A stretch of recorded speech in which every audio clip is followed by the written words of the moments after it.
मेरे प्रिय मित्रों, आइए स्वाध्याय के 21-31वीं पाठशाला में 31 पाठशाला में और ज्योतिष के 21वीं पाठशाला में आइए प्रवेश करें।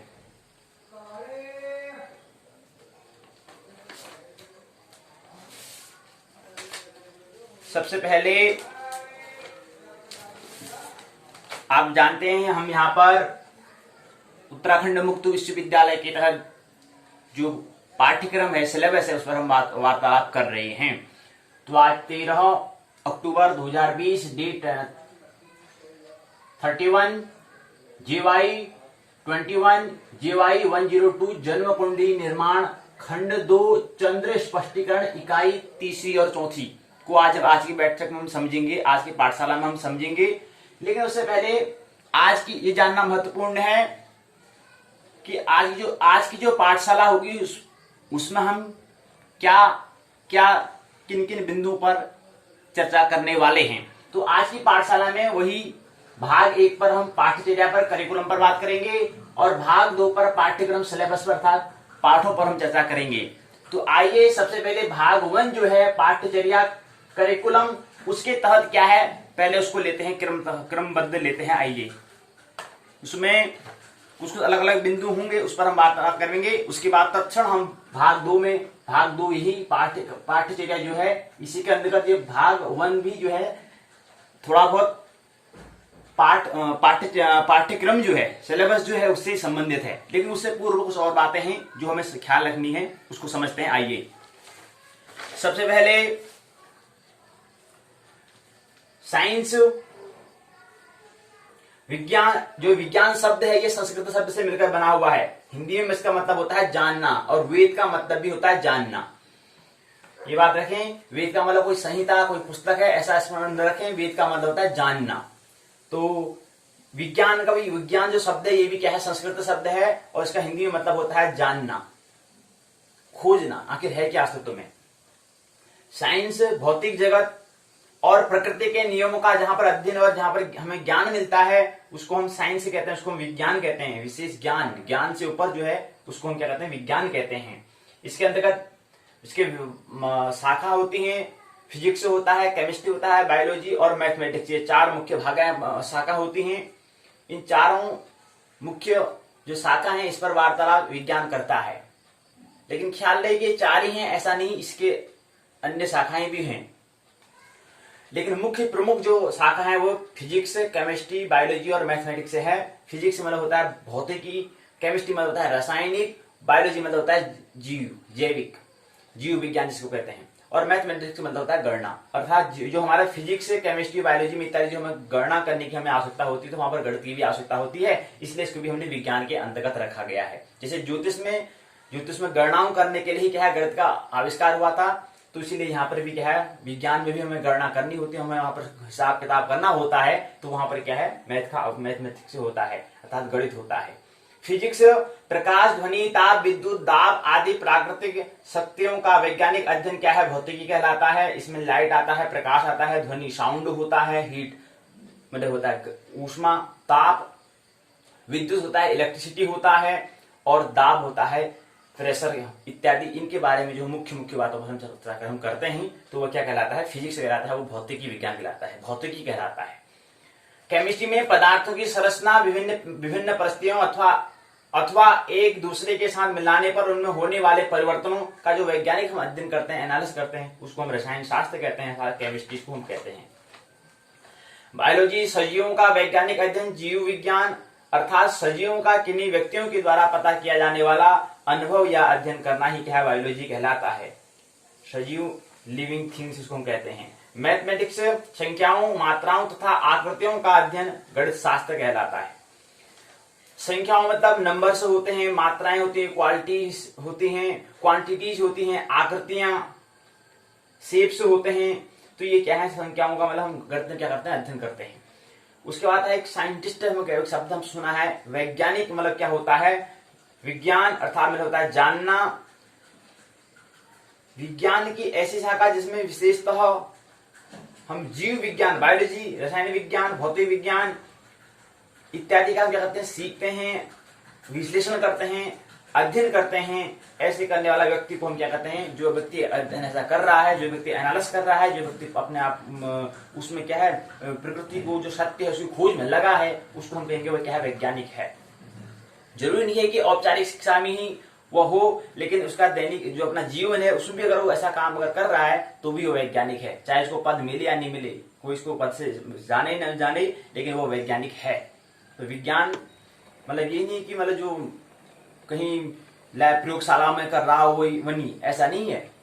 प्रत्येक व्यक्ति जिसको अपना बुद्धत्व को, जिसको अपना विकास करना है, डेवलपमेंट करना है, वो वैज्ञानिक बनना पड़ेगा, चाहे वो फिर औपचारिक शिक्षा में हो, फॉर्मल एजुकेशन में हो, उसमें करना पड़े तो ठीक है। अगर अपने जीवन में अगर विकास को, डेवलपमेंट को प्राप्त करना है तो हमें विज्ञान को जन्म देना होगा। विज्ञान को जन्म देने वाला क्या कहलाएगा, वैज्ञानिक कहलाएगा। तो ये पहली बात है।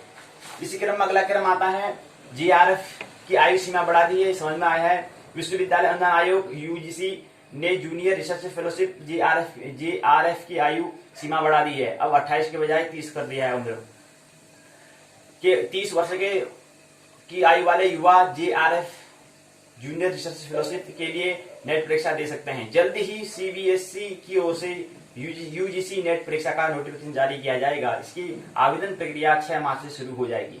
यह है 7/2/2018 की सूचना है। यूजीसी ने नेट परीक्षा के पैटर्न में कई बदलाव किए हैं। इसके तहत परीक्षा में जहां पहले 3 पेपर होते थे, 3 प्रश्न पत्र होते थे, वहां पर अब 2 होंगे। वहीं जेआरएफ की आयु सीमा भी क्या है, बढ़ा दी गई है। इसी साल से ही अधिकतम आयु सीमा 30 वर्ष हो जाएगी। तो सीबीएसई की ओर से जल्द ही नेट का नोटिफिकेशन जारी कर दिया जाएगा। इसकी ऑनलाइन आवेदन प्रक्रिया 5 मार्च से 6 अप्रैल तक चलेगी। इसके बाद देश भर में 8 जुलाई 2018 को 18 की इंफॉर्मेशन सूचना है, खबर है, समाचार है, 2018 को यूजीसी नेट का आयोजन किया जाएगा। विशेषज्ञों के मुताबिक यूजीसी नेट का पेपर पैटर्न बदलने के बाद निश्चित तौर पर क्या होता है, चयन जो प्रक्रिया है वो हमें क्या हो जाएगी, आसानी हो जाएगी, आसान रहेगा।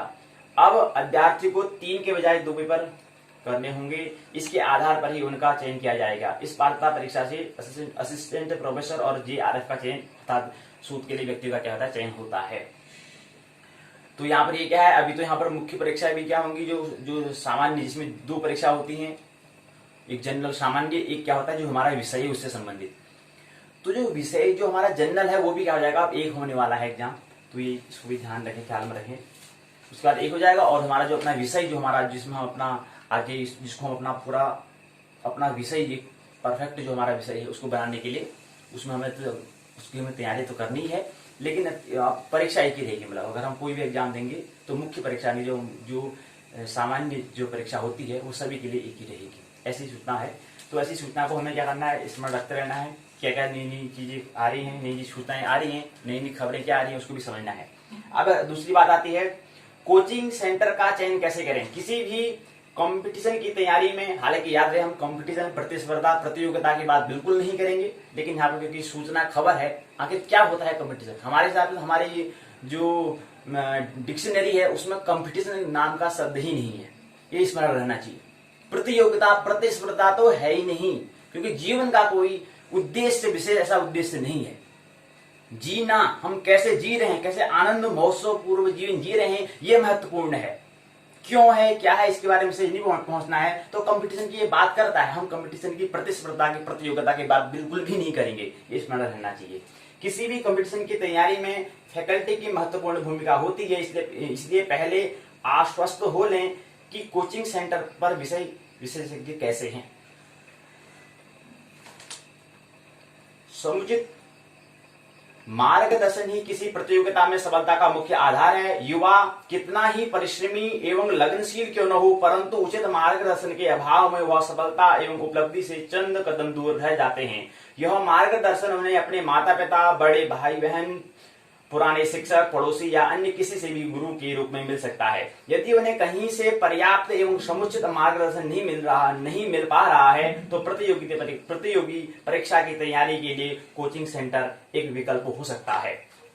आजकल हर छोटे बड़े शहर में अनेक कोचिंग सेंटर विभिन्न कंपटीशन की तैयारी के लिए उपलब्ध हैं। इन कोचिंग सेंटर में से कौन सा सेंटर स्वयं के लिए उपयुक्त होगा, इसका चयन करने के लिए विशेष सावधानी बरतनी चाहिए। सबसे पहले स्वयं वो निर्धारित करने की आपका अपना लक्ष्य क्या है, आप कौन कौन से कंपटीशन देना चाहते हैं या स्वयं अपनी क्षमता के आधार पर किन किन कंपटीशन की तैयारी करना चाहते हैं। क्योंकि यदि आपका लक्ष्य SSC, CGL या 10+2 है तो ऐसे में वह सेंटर न ज्वाइन करें जिसमें केवल बैंक, PO या क्लर्क की तैयारी कराई जा रही हो।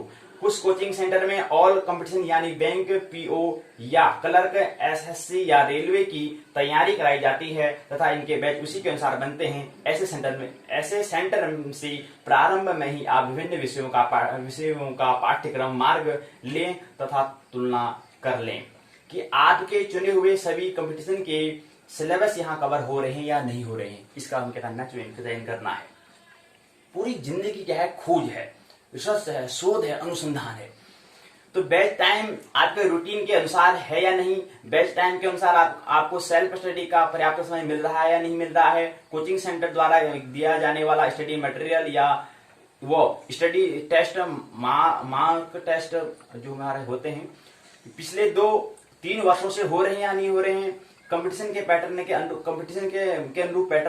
अनुरूप पैटर्न है या नहीं है। क्योंकि आज भी कुछ बड़े नाम बैनर वाले कोचिंग सेंटर के स्टडी मटेरियल या स्पीड टेस्ट 5-7 वर्ष पुराने हैं, जबकि पिछले 2-3 वर्षों में लगभग सभी कंपटीशन में प्रश्न पत्र के प्रारूप में अनेक परिवर्तन हो चुके हैं। ऐसी स्थिति में आप स्वयं भी अपनी तैयारी नवीनतम पद्धति के अनुसार करें तथा पिछले 2-3 वर्षों के पेपर को जो प्रश्न पत्र है उसको अवश्य देखें। किसी भी कंपटीशन की तैयारी में फैकल्टी की महत्वपूर्ण भूमिका होती है। आज कुछ कोचिंग सेंटर अधिक से अधिक लाभ कमाने के चक्कर में कम सैलरी पर अपने सीनियर स्टूडेंटों को या अन्य तैयारी करने वाले स्टूडेंटों को फैकल्टी के रूप में नियुक्त कर लेते हैं। ऐसे सेंटर में प्रवेश लेने पर न तो सही ढंग से कंपटीशन की तैयारी हो पाती है, न ही प्रैक्टिस हो पाती है। ऐसी स्थिति में आप पहले आश्वासित हो जाएं, पहला पूरा निर्णय कर लें, पूरा खोज कर लें, पूरा शोध कर लें कि कोचिंग सेंटर और विशेष और विषय के विशेषज्ञ कैसे हैं।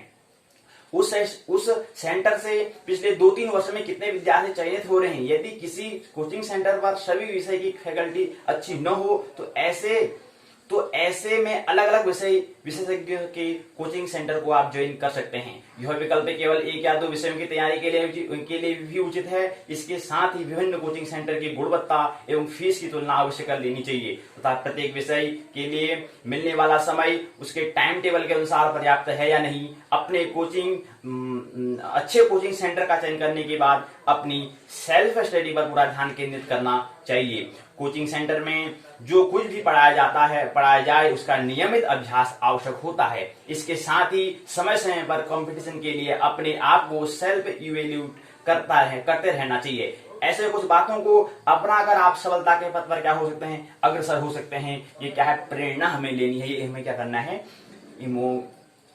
किसी से क्या दृष्टिकोण हमें लेना है। तो यहाँ से ये चीज हमें समझनी है।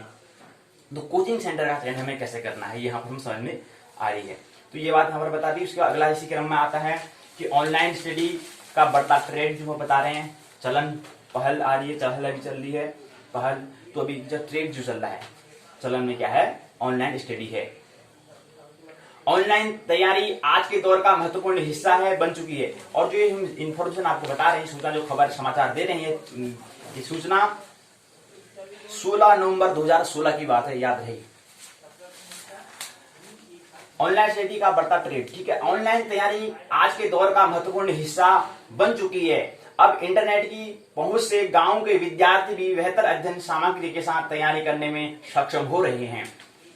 ऑनलाइन प्रवेश परीक्षा के मौजूद ट्रेंड को देखते हुए IIT JEE के महत्वाकांक्षी छात्र अपनी प्रवेश परीक्षाओं की तैयारी के लिए वर्चुअल वर्ल्ड को अधिक तवज्जो से देख रहे हैं। कोचिंग क्लासेस और कॉलेज भी लगातार अपनी प्रक्रियाओं में तकनीक का समावेश कर रहे हैं ताकि इन विद्यार्थियों को अधिक कुशल और प्रभावी बनाया जा सके। यही कारण है कि कोचिंग में विभिन्न प्रकार के सब्स्टिट्यूट ऑनलाइन मॉडलों, टेस्ट तैयारी इत्यादि में बेतहासा बढ़ोतरी देखी जा रही है। बेतहासा क्या हो रही है? बढ़ोतरी हमें देखी जा रही है, देखने को मिल रहा है। यही नहीं, टेस्ट की तैयारी करने वाले मंच प्रभावी एवं सुविधाजनक माध्यम के रूप में लोकप्रियता हासिल कर रहे हैं, जिससे विद्यार्थी को उनकी प्रवेश परीक्षाओं की तैयारी में मदद की जा सकती है। क्यों बढ़ रही है जरूरत? IIT,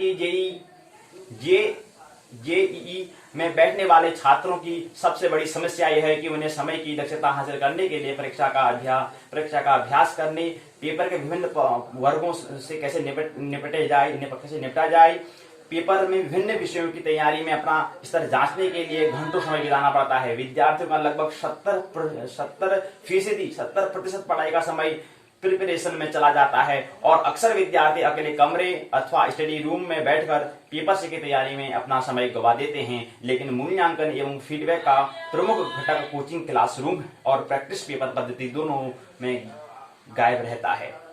ऑनलाइन प्रैक्टिस प्लेटफॉर्म सहज और गतिशील होते हैं, जो कि विद्यार्थियों को तात्कालिक फीडबैक देते हैं और गतिशीलता के साथ उन विषयों के लिए और सवाल भी देते हैं, जिससे विद्यार्थी अपनी कमजोरी प्रदर्शित करता है। जो विद्यार्थी अपनी कमजोरी प्रदर्शित करता है, जिसमें क्या है, विद्यार्थी अपनी कमजोरी को क्या करता है? प्रदर्शित करता है।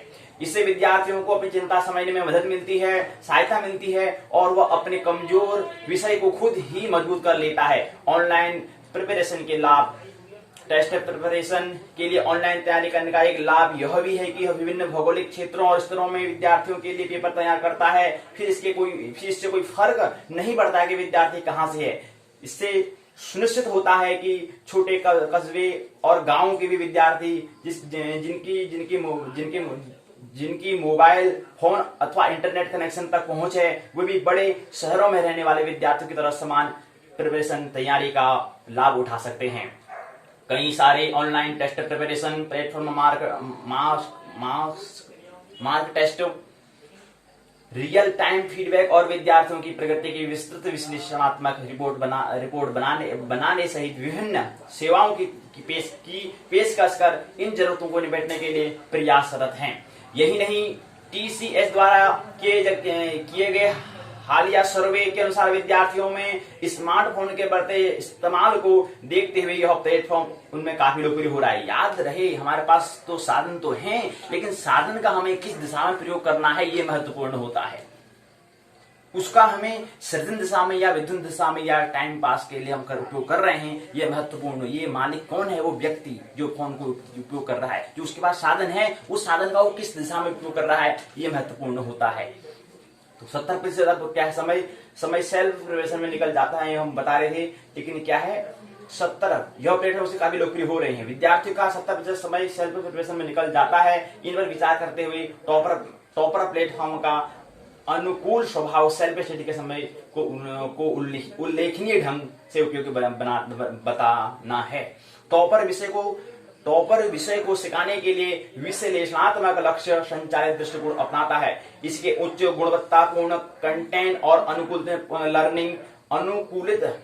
अनुकूलित लर्निंग टेक्नोलॉजी के माध्यम से विद्यार्थी अपने खुद के पढ़ने के लिए समय को निर्धारित कर सकते हैं। भले ही आप ऑफलाइन शिक्षा का प्रकार अभी भी विद्यार्थी के बीच लोकप्रिय है, भले ही ऑफलाइन शिक्षा का प्रकार अभी भी विद्यार्थियों के बीच लोकप्रिय है और इसकी विश्वसनीयता अभी भी बरकरार है, लेकिन इंटरनेट की पैठ ने इसे कड़ी टक्कर दी है। हालांकि विद्यार्थियों का यह भी कहना है कि वे पूरी तरह से ऑनलाइन टेस्ट और कोर्सेज पर निर्भर नहीं हो सकते हैं, पर अनेक विद्यार्थियों द्वारा दोनों ही विकल्पों का इस्तेमाल करने को तरजीह दी जा रही है। ऑनलाइन तैयारी निश्चित रूप से आज के दौर का महत्वपूर्ण हिस्सा बन चुकी है और प्रवेश परीक्षाओं की तैयारी करने वाले विद्यार्थियों के लिए बेहद उपयोगी स्रोत है। ये हमारी सूचना क्या थी? 21 सितंबर 2020 की सूचना, ये दूसरी सूचना थी। तीसरी, अगला जो बिंदु है, अगला जो रिपोर्ट सूचना खबर, परीक्षा हो नजदीक तो हो जाए अलर्ट, सावधान हो जाएं। स्कूलों में परीक्षाओं की शुरुआत यह जांचने के लिए हुई कि विद्यार्थियों को पूरे साल दिए गए ज्ञान से क्या हासिल हुआ। हालांकि इस प्रतिस्पर्धा, प्रतियोगिता बढ़ने और पड़ोसी के बच्चे से बेहतर करने के माँ बाप के दबाव में परीक्षा विद्यार्थियों के लिए घबराहट का विषय बन गया है। परीक्षा के कई लाभ हैं, बशर्ते हम इसे सही अर्थों में लें। इसमें कुछ विशेष लाभ इस प्रकार हैं। परीक्षा से विद्यार्थियों के ज्ञान और प्रदर्शन की तस्वीर साफ होती है। ख्याल रहे, पहले शिक्षा का महत्व क्या है, पहले इस बात को समझना, आपको समझ में आना चाहिए कि शिक्षा का महत्व आखिर है क्या। शिक्षा का महत्व जीवन में है, पहले उसका महत्व को हमें समझना है। उसके बाद समझ में आएगा कि जो हम अन्य बात कर रहे हैं, अन्य बिंदु तभी समझ में आएंगे कि पहले शिक्षा का महत्व हमारे जीवन में क्या है। एक ही महत्व है कि विकास को, डेवलपमेंट को, जो हमारे मन की चिकित्सा, मनोचिकित्सा हमें करनी है, जो हमारे अंदर बेचैनी, जो हमारा भय इत्यादि जो मानसिक रोग हो चुके हैं उनको बाहर करना है, उनकी चिकित्सा करनी है, उनका ट्रीटमेंट करना है, उनका उपचार हमें करना है, उसकी हमें थेरेपी हमें करनी है। और उसके साथ साथ हमें तो शिक्षा का पूरा क्या है, पूरी शिक्षा क्या है, मनोचिकित्सा, अर्थात अपने मन की क्या करनी है, चिकित्सा करनी है। शिक्षा का महत्व हमारे जीवन में क्या है, यही है। विकास को उपलब्ध होना है, परम मौन को, परम शाश्वत को हमें प्राप्त होना है, बुद्धत्व को हमें प्राप्त होना है। तो कैसे होगा वो, उस पर विचार आप करेंगे। तो परीक्षा से विद्यार्थी के ज्ञान और प्रदर्शन की तस्वीर साफ होती है। यह विद्यार्थी क्या होता है, कुछ लाभ बता रहे हैं कि परीक्षा से विद्यार्थियों के ज्ञान और प्रदर्शन की क्या होती है, तस्वीर साफ होती है। यह विद्यार्थियों के लिए 1 साल की अवधि में पूरा किए जाने वाला एक बड़ा लक्ष्य होता है। परीक्षा के अच्छे परिणाम विद्यार्थी के परिश्रम का प्रमाण है। इससे आत्मविश्वास भी बढ़ता है। परीक्षा की घबराहट दूर करने के कुछ सुझाव नीचे दिए गए हैं, जिसका पालन कर आप चोटी का स्थान हासिल कर सकते हैं। चोटी का स्थान मतलब क्या होता है, आप आनंद महोत्सव पूर्ण जीवन जी सकते हैं। जो पीक, उच्चतम शिखर जो बुद्धत्व है, उसकी ओर अग्रसर हो सकते हैं। अंतस यात्रा, भाई यात्रा, दोनों यात्रा हमें करनी होती है। तो कहने का मतलब है दोनों के योग से ही क्या होगा, व्यक्तित्व बनता है, पर्सनालिटी बनता है। समय से पाठ को दोहराना। अब बता रहे हैं कि क्या करना है कि हमें परीक्षा की घबराहट दूर करने के कुछ सुझाव यहाँ पर दिए जा रहे हैं। सबसे पहले है समय से पाठ को दोहराना है। याद रहे, बहुत सारी बातें होती हैं, एक दिन में कम से कम 72,000 विचार आते हैं। और कितने विचार आते हैं, इतने विचारों में जो हम अपनी जो अध्ययन कर रहे हैं, जो स्वाध्याय, जो पाठशालाएं चल रही हैं, जो पाठशाला हम चलते हैं, उतने 72,000 में अपनी इन विचारों को कैसे हमें रखना है, कैसे उसको हमें स्मृति में रखना है। चिंतन करने के लिए, इसको मनन करने के लिए हमें क्या करना है, स्मृति में कुछ समय के लिए रखना है। वो कुछ समय के लिए इसलिए रखना है जब तक कि हम चिंतन हम करें, जब तक वो बात हमें समझ में नहीं अन्य आ जाए, तब तक हमें क्या करना है, उसको मस्तिष्क में रखना है। जैसे ही हमें समझ में आ जाता है फिर रखने की जरूरत नहीं होती है। लेकिन इसको स्मृति में रखने के लिए हमें क्या करना है, उतने 72,000 जो विचार हैं उसमें हमें क्या करना है, इन बातों को भी हमें रखना है। तो इतने विचार चल रहे हैं, तो इसलिए हमें क्या करना होगा, हमारे जो हम जब पाठशाला जो हम पढ़ रहे होते हैं, जब अध्ययन कर रहे होते हैं, जब स्वाध्याय कर रहे होते हैं, तो हमारी क्या बनती है, वो इमेज छवि बन जाती है।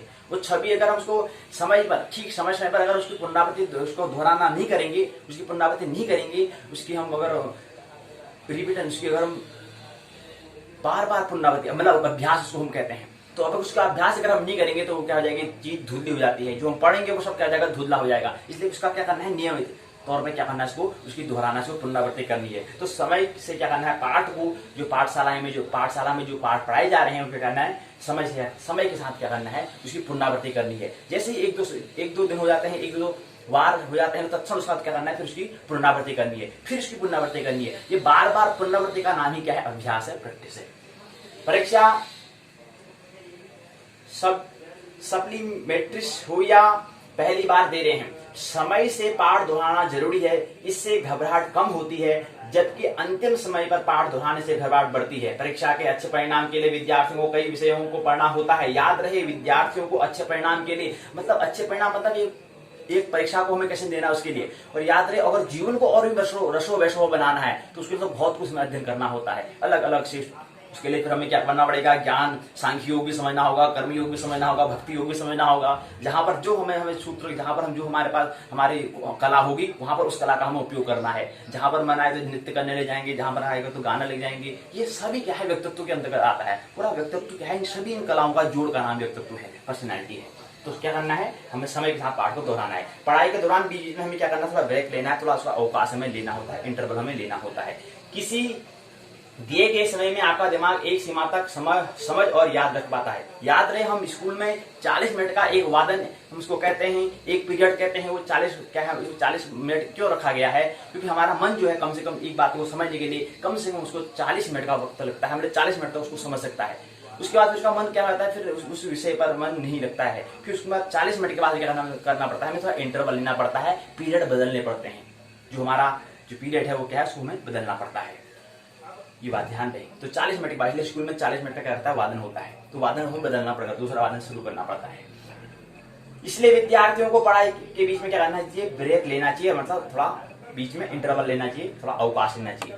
इसके दो फायदे होते हैं, एक तो दिमाग में थकान नहीं होती है, और दूसरा इसका हमें नई ताजगी हमें आता है, हम उत्साहित होते हैं और पढ़ने की इच्छा होती है। तो नोट से सहज कर रखें। स्कूल में विभिन्न विषयों के लिए अलग अलग कक्षाएं होती हैं। विद्यार्थी कभी कभी एक ही कॉपी में विभिन्न विषयों के नोट से ले लेते हैं। उचित यह होगा कि परीक्षा की योजना के अनुरूप नोट से सहज कर रखें, ताकि परीक्षा के दिन उन्हें दोहराने में, पुनरावृत्ति करने में हमें क्या करें, आसान रहे। सहायक किताबें आज बाजारों में बड़ी संख्या में अच्छे क्वेश्चन बैंक उपलब्ध हैं। इसमें पिछले 5 वर्षों के प्रश्न उनके उत्तर सहित उपलब्ध होते हैं। विद्यार्थी वास्तविक परीक्षा के अभ्यास के तौर पर सैंपल पेपर हल कर सकते हैं, मॉडल पेपर को हल कर सकते हैं।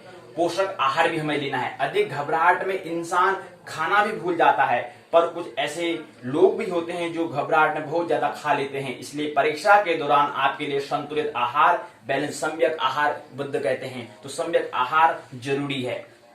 ऑयली और जंक फूड से बचें, क्योंकि इससे क्या होता है, आलस्य बढ़ता है। याद रहे, बच्चों की और अल्प मतलब सम्यक आहार खाना, जितना हमें खा सकते हैं, मतलब जितना हमारा शरीर को उपलब्ध, जितने हम अपना काम, ऊर्जा हमें, जो हम काम कर रहे हैं उस काम के लिए हमें जितनी भोजन की आवश्यकता है उतना ही भोजन करना है। नहीं तो करेंगे तो फिर आलस्य आएगा। और याद रहे, जब खाना खाते हैं तब हमें ताजगी आनी चाहिए, लेकिन हम जब खाना ज्यादा जरूरत से खाते हैं तब हमें आलस्य आता है। ये कुछ फर्क समझे, शरीर में घटना होगी। क्योंकि खाना खाने में क्या है, जब हमने खा लिया, उसके बाद अधिक हमने खाना डाला होगा तो मशीन को अधिक वहां पर क्या करना पड़ती है, उसको पचाने में पूरा क्या करना पड़ता है, क्रिया करनी पड़ती है। और जब मशीन क्रियाएं कर रही होगी तो उसका परिणाम शरीर में आता है, वो आलस्य हमें दिखाई देता है। हमें वो शरीर के अंदर क्या हो रहा है, मशीन क्या चल रही है, उसके बारे में पता हमें नहीं है, लेकिन परिणाम हमें पता रहे कि हमें क्या जाएगी, तुरंत नींद आएगी। तो याद रहे, खाना खाने के बाद अगर हमें आलस्य आ रहा है तो इसका मतलब निश्चित परिणाम क्या है, आपने खाना जरूरत से ज्यादा खाया है, अर्थात उस समय मशीन क्या कर रही है, जरूरत से ज्यादा उसको काम आपने दे रखा है। तो ये क्या है, रोग है, इसको समझे। तो हमें क्या करना है, पोषक मतलब सम्यक आहार हमें लेना है। बच्चों की सुरक्षा माता पिता की जिम्मेदारी है, ये स्मरण रहना चाहिए। बच्चों की गलतियां निकालना और स्कूल के अन्य बच्चों की उपलब्धियां गिनाकर उन्हें नीचे दिखाना। याद रहे, थोड़ा प्रतियोगिता प्रतिस्पर्धा का प्रयास न करें। प्रत्येक व्यक्ति अनोखा है, यूनिक है, मौलिक है, कोई दूसरे के जैसा उसको बनना नहीं है, चाहे वो फिर वो बुद्ध राम कृष्ण ही क्यों ना हो, उस तरह हमें नहीं बनना है। क्योंकि बुद्ध राम कृष्ण ने अगर जाना हो तो उनका जानना हमारा जानना नहीं बनता है। इसलिए कोई विद्यार्थी अगर 100 में से 100 अंक ला गया तो मेरे को भी 100 में 100 अंक लाना है, तो ये क्या है, नासमझी का उदाहरण है। ये क्या है, एक नासमझी है। तो इसलिए ध्यान दें कि उसके अंदर जो उसका कौशल हुनर है उसका पर ध्यान दिया जाए, और उस पर ही उसका क्या करें, जो विशेष जोर दें। जो उसके अंदर उसका कौशल, जो हुनर है, जो उसका स्किल है, जो उसके अंदर जो वो हो सकता है, उसी को ही बाहर निकालने का प्रयास करें। दूसरे की देखा देखी भाग दौड़ में न लगे।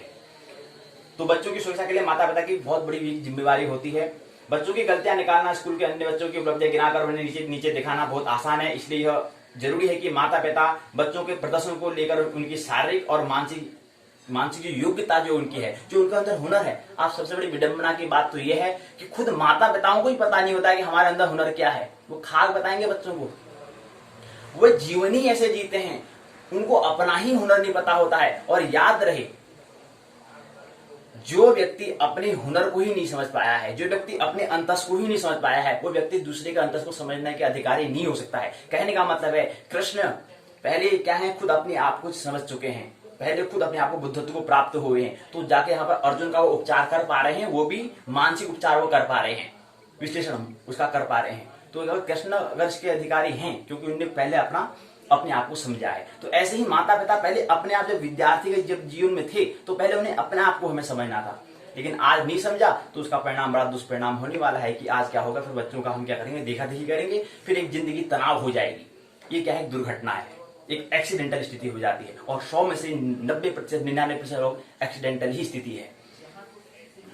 क्योंकि हर एक विद्यार्थी का अपना पक्ष मजबूत पक्ष होता है जिससे वो अच्छा प्रदर्शन करता है। मतलब क्या है, प्रत्येक व्यक्ति यूनिक है।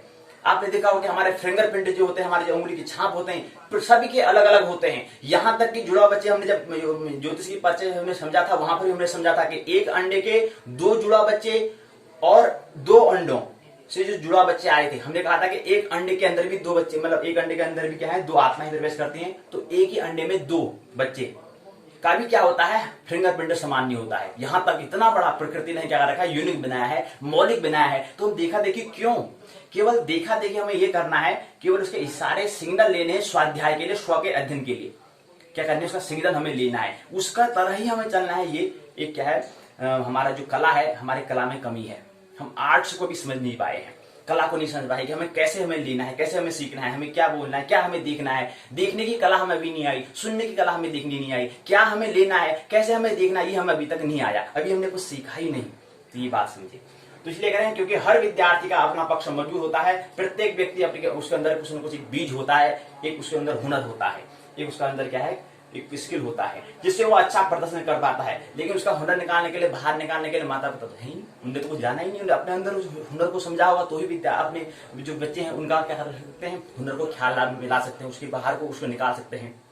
जो सबसे पहले माता पिता, सबसे पहले शिक्षक कौन है, माता पिता ही तो है।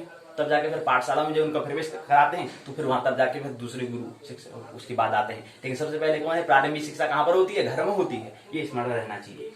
तो क्या है, उसका प्रदर्शन करता है। माता पिता को चाहिए कि अपने बच्चे के सबल पक्ष को समझकर उसकी दिशा में बेहतर करने का प्रोत्साहन उनको दें, उनको पुरस्कार दें। उनको जब उन्होंने कोई अच्छा काम कर लिया तो उनको क्या करें, पुरस्कार देना चाहिए। कहेंगे इसको, तुमको अगर उसने कुछ अच्छा कर दिया है, उसके अंदर कुछ ऐसा लगा कि हाँ वाकई इसके अंदर है, तो उसको कुछ गिफ्ट दें, साइकिल ही दें, फोन दें, इस तरह से उसको जोड़ें। प्रोत्साहन, पुरस्कार, इसको प्राइज इस तरह से दें तो उसको प्रोत्साहन मिलता है। ये बहुत सारी बातें हैं। जब विज्ञान, जब मनोविज्ञान को समझेंगे तो मुझे विज्ञान शिक्षा जो है क्या है, मनोविज्ञान के तल पर होती है। इसलिए जब साइकोलॉजी को हम समझेंगे वहां पर हम विस्तार से बात करेंगे। अगला बिंदु आता है ऑनलाइन परीक्षा बनाम ऑफलाइन परीक्षा। आधुनिक समय के छात्र अपने शैक्षणिक वर्षों से ही करियर के प्रति अत्यधिक सजग होते हैं। जब वे छात्र अपने भविष्य के करियर पथ का निर्धारण करने वाली प्रतियोगिता परीक्षा में भाग लेते हैं तो इसमें सफल होने की चिंता और तीव्र हो जाती है। यह परिस्थिति न केवल छात्रों के लिए है तनावपूर्ण है, बल्कि संचालन अधिकारियों, काउंसलर और अभिभावक के लिए भी उतना ही तनावपूर्ण है। इनमें से प्रत्येक चिंता के स्तर को नियंत्रित में रखने का प्रयास करते हैं ताकि छात्रों के प्रदर्शन में बाधा न उत्पन्न हो। कुछ महानगरों में इस तरह की कुछ विशेषताएं होती हैं। ये बहुत सारी विशेषताएं ऑनलाइन परीक्षाएं योजनाबद्ध व प्रभावशाली तरीके से अपने दायरे को बढ़ा रही हैं। तो ये बहुत सारी बातें हैं, समय का अभाव है, विस्तार से बात नहीं कर पाएंगे। अगला बिंदु, सफलता के 7 सूत्र कौन कौन से हैं। अगर आप भी एग्जाम अर्थात परीक्षा दे रहे हैं, एग्जाम मतलब होता है आप भी अगर विकास के उच्चतम मंजिल को प्राप्त करना चाहते हैं, तो अगर आप भी क्या है एग्जाम को मतलब विकास को प्राप्त करना, विकसित होना चाहते हैं तो टेंशन लेने की कोई जरूरत नहीं है, तनाव लेने की कोई जरूरत नहीं है। वैसे भी यहाँ पर लीलाई हो रही है, वैसे भी यहाँ पर नाटक ही हो रहा है, इसलिए विशेष टेंशन तनाव लेने की कोई जरूरत नहीं है। विशेष कोई मतलब हमें अलर्ट होने की कोई आवश्यकता नहीं है। थोड़ा अलर्ट हमें होना है, थोड़ा हमें क्या है विस्मरण हुआ है, स्मरण केवल करना है। स्मरण करने के लिए इतनी सारी हमें क्या करनी पड़ती है, हमें झंझटें करनी पड़ती है, हमें क्या करना पड़ता है, कर्म विशेष तरह करना पड़ता है। बस अपने रूटीन को क्या करना है, थोड़ा सा हमें व्यवस्थित करना है। छात्र जीवन में परीक्षा अर्थात एग्जाम अर्थात इम्तिहान के टेंशन से बचना मुमकिन नहीं होता है, चाहे कोई कितना भी चाहे। लेकिन बहुत कुछ इस बात पर निर्भर करता है कि परीक्षा को लेकर उसकी सोच, उसका नजरिया, उसका एटीट्यूड, उसका नजरिया तथा उसका मनोदृष्टि क्या है। साथ ही यह भी काफी हद तक मायने रखता है कि उन्होंने किस तरह की रणनीति अपनाई है। प्रभावी बने, किताबों में घंटों सिर घुसाए रखने के बजाय एक बार 40 से 45 मिनट पढ़ना चाहिए। याद रहे जो वादन जो एक पीरियड होता है 40 मिनट का, उसका विशेष स्मरण रहना चाहिए। तो 40 से 45 मिनट तक लगातार पढ़ना चाहिए, लेकिन यह सुनिश्चित करने की आप हर पल का पूरा सदुपयोग करेंगे। कम समय में, कम टाइम में ही क्या होता है, मतलब जब हमारे विषय विषम परिस्थिति में ही क्या होता है, हमारा अंदर जो हुनर है वो बाहर निकलता है। तो विषय मान लो कोरोना काल चल रहा है, तो इस विषम परिस्थिति में हमारे अंदर जो हुनर होगा वही बाहर निकलेगा। तो याद रहे, तो इसलिए कम समय में हम अच्छा कर सकते हैं। अब लंबा समय 4-5 घंटे एक साथ पढ़ रहे हैं, तो एक साथ लगातार पढ़ रहे हैं, तो उससे कुछ विशेष हल होने वाला नहीं है, विशेष आविष्कार होने वाला नहीं है। इसलिए कम समय में एक पीरियड बनाए, 40 से 45 मिनट को पढ़ना है, तो वो भी पूरे उसमें क्या करना है, 100% पूरी अपनी तन मन धन सभी उसमें क्या करना है, समर्पित कर देना है। अंतर से भी हमें पूरा मन से भी और तन से भी और आत्मा भी पूरी उसमें क्या लगा देना है, संलग्न कर देना है। प्रभावी बने। दूसरा है मल्टीटास्किंग से दूर रहें। मल्टीटास्किंग करने से आप अपना टाइम या एनर्जी नहीं बचाते हैं, बल्कि ऐसे में कई बार जरूरी बातों को याद रखना और भी मुश्किल होता है। पर परखी हुई बात यह है कि एक वक्त में कई जानकारियों को प्रोसेस करने में हमारी दिमागी क्षमता घटती है और साथ ही हमें उस बात को रिवीजन करने का भी कम अवसर मिलता है। तीसरा सूत्र है, पहला सूत्र प्रभावी, दूसरा है मल्टीटास्किंग से दूर रहें, तीसरा सूत्र है नियमित रूप से क्या करें, ब्रेक लें।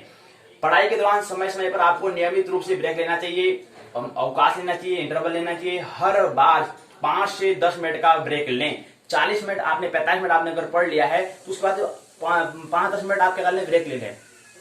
मतलब जिसमें आप पढ़ाई कर रहे हैं, मतलब एक भाग क्या हो, 40 से 45 मिनट हमारा क्या है, मस्तिष्क का काम कर रहा है, तो उसमें 40 से 45 मिनट का जो समय हमारा मस्तिष्क का है, उसमें मस्तिष्क पर जोर देना है। उसके बाद फिर बीच में गैप लेना है। उस बीच में क्या करना है, हमें कोई संगीत सुन लेना है, मतलब हृदय से संबंधित या आत्मा नाभि से संबंधित कोई जो बात हो वो हमें कार्य करने हैं या टहलने ले जाना है। तो इस तरह से मतलब क्या, थोड़ा उसमें बीच में गैप होना चाहिए।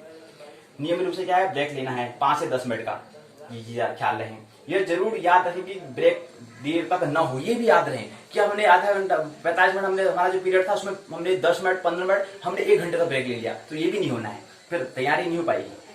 तो अगला है चौथा, ब्रेक दान करें। पढ़ाई के बीच ब्रेक आपको दोबारा से तरोताजा करते हैं और आप इस दौरान जो भी कार्य करते हैं, जो भी कार्य करेंगे, जो दौरान जो भी करना चाहते हैं करें, लेकिन यह भी याद रखना चाहिए कि आप ब्रेक के दौरान क्या नहीं करें। कुछ करने की जरूरत नहीं, मतलब कुछ जरूरी बात ध्यान रखें कि हमें क्या नहीं करना है ब्रेक के समय में। ब्रेक के समय में टीवी हमें नहीं देखना है, कंप्यूटर से हमें दूर रहना है, क्योंकि ऐसा करने से आपका दिमाग का वही हिस्सा काम कर रहा है। उसमें आप संगीत सुनने में हृदय में काफी मतलब अलग भाग, बॉडी का अलग हिस्सा काम करेगा उस समय। लेकिन टीवी करते देखेंगे उसमें हमारा दिमाग ही काम करेगा। तो हमारा जो ब्रेक हमने लिया उससे कुछ विशेष लाभ नहीं होगा। तो विशेष लाभ लेने का मतलब क्या है कि उस समय हमारा बॉडी का कुछ अलग भाग ने काम करना चाहिए। तो संगीत सुने, भजन गाएं, कीर्तन गाएं, डांस करें, इस तरह से काम हम कर सकते हैं। वो भी 5-10 मिनट लेना, विशेष लंबा खींचना नहीं है।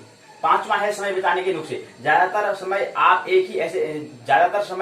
एक ही जैसे विषय को पढ़ने या दोहराते हैं, इसलिए अच्छा होगा कि आप महत्वपूर्ण या खास शब्दों या वाक्यांशों को हाईलाइट कर लें, ताकि जब आप दोबारा उस विषय को दोहराएं तो आपका समय बच जाए। हाईलाइटिंग करना काफी फायदेमंद होता है, क्योंकि इससे एक तरह की विजुअल मेमोरी बनती है और हाईलाइट शब्द अलग से हमें साफ दिखाई पड़ता है। ये 5वां सूत्र है। 6वां सूत्र है, पढ़ाई का माहौल बनाएं। पढ़ाई के लिए उपयुक्त सामग्री के साथ साथ यह भी जरूरी है कि वो माहौल हमें करना है, क्रिएट करना है। कैसे हमें अपना वहां पर जो माहौल है पढ़ाई का, जो हमारा वहां पर वातावरण है, वातावरण को हमें क्या करना है, अच्छा बनाना है।